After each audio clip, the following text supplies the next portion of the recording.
and 7 speakers expected to take part in the emergency special session. I've been asked about the draft resolution that is in the works. It is now open for e-sponsorship.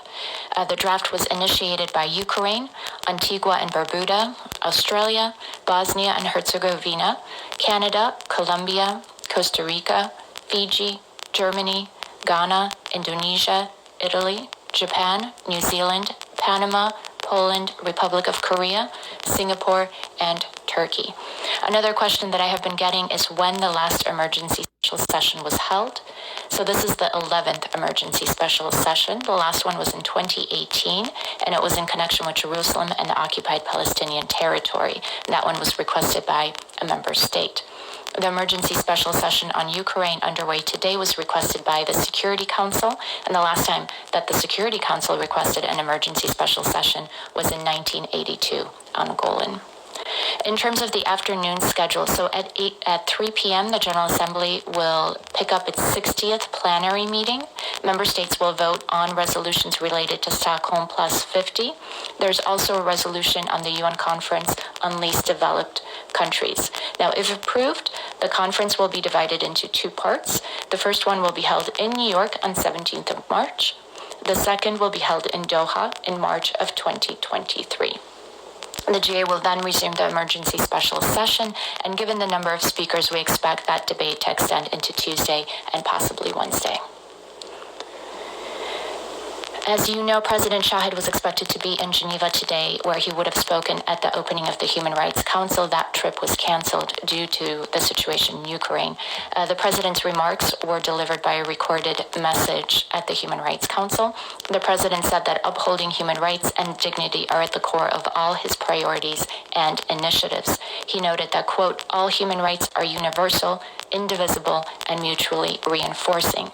All human rights must be treated in a fair and equal manner, on the same footing and with the same emphasis, in line with the Universal Declaration on Human Rights and the Vienna Declaration and Program of Action. One of the issues that the president highlighted in his speech is the need to tackle racism and other forms of discrimination.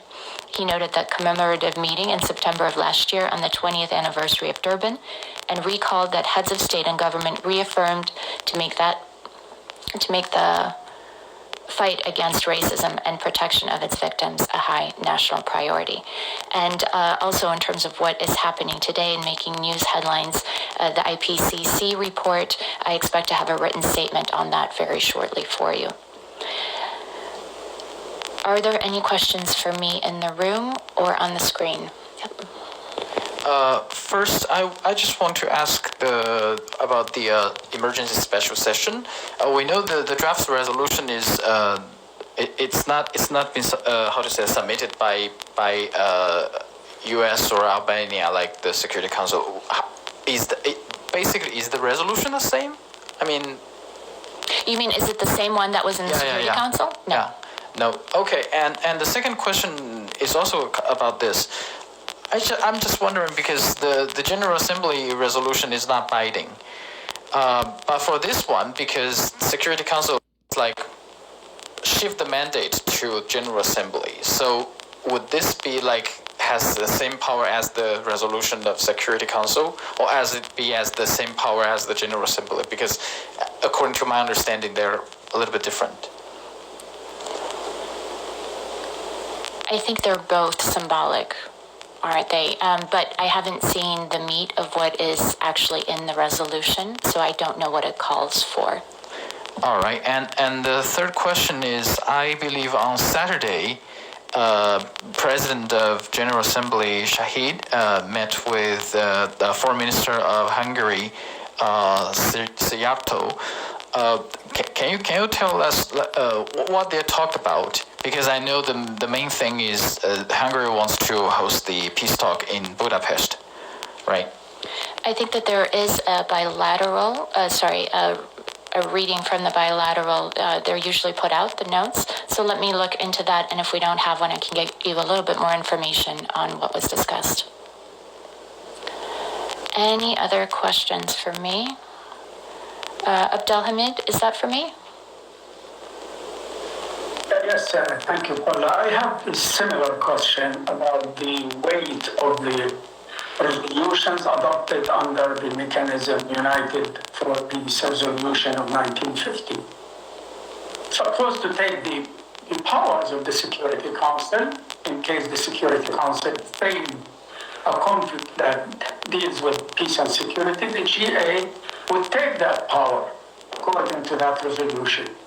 Why the resolutions you're talking about, which could come out of the GA under this mechanism, do not have the same weight like Security Council resolutions?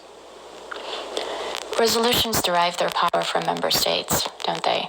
It's up to member states to carry out the action that is called for in a resolution. So that is not the case here. It's not the member states who give the power to the resolution. It's the mechanism under which it is held, like Chapter 6 and 7 in the Security Council in the Charter. So here, there is a mechanism that UN had approved in 1950 in Resolution 377 of October 3rd, 1950. So that's what I'm asking. Why these resolutions are only recommendations? You know what, Abdelhamid, I think that's a fair question. I'm probably not the person to ask. I can ask someone with more expansive knowledge of these resolutions to join me at the next meeting, and perhaps he or she can answer your questions. And as for this resolution, the specific one that we're discussing in the General Assembly, I have not seen it, so I don't know what is in it. I know that it is open for e-sponsorship, as I had mentioned before. So let's see what is in it when it's made public. But in the meantime, if there is interest, I'm happy to relay it to other colleagues in OPGA and ask one of the experts to come and answer your questions. Because 1956, the GA took over the responsibilities of the Security Council in the Suez Canal, and they passed Resolution 997, 998, 999, 1000, 1001, and 1002. And they established a peacekeeping operation. They asked France, England, and Israel to withdraw within a week, and they did. In fact, Israel dragged its feet for a couple of months. But that is the practice in the past. That's what we want to see coming back to the GA resolutions under United for Peace resolutions. Abdelhamid, that's certainly